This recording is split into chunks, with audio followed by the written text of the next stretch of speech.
Kas kellelgi NFT on siit? Vaesed olete või? Okei. Mul on üks tore ahv. Ta nimi on Jamaika. Ta elab pildi sees koos oma sõpradega. Tal peas on tore kaabu ja huulte vahel joint. Ta maksis 50 tonni ja tal on URL-link. Tal lõdi vendi palju. Nad kõik on chilli näoga ja koos oma krüptosemudega me näeme sitaks vaeva.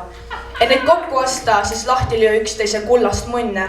Ära muretse, sa võid näppida mu õnne toovaid mune. Sest NFT on tulevik ja I'm the fucking daddy. Mu Elon Musk on speeddialil ja sakkan oma jopi. Mu vaenlane on verine, sest mu vaenlane on naised. Ma kardan neid. Nad on litsid ja nad ei mõista krüptohinge. Üks murdis mu südame. See tegi sitaks liiga. Mu äppepatsile Liisa saatis sõnumi fuck you piripiiga. Ta silmad olid sinised ja seelik lühike. Kurat, Liisa, ma igatsen sind nii väga, aga sa tantsid Heikiga. Nüüd opon. Ma ei karda rahhi, ei karda kurja krahhi, sest mul on mitu ahvi ja alfa almanahhi. Poor Tapes Yacht Club, ma jään paadi karile. Karjuge siis appi, kui me maailma juhime.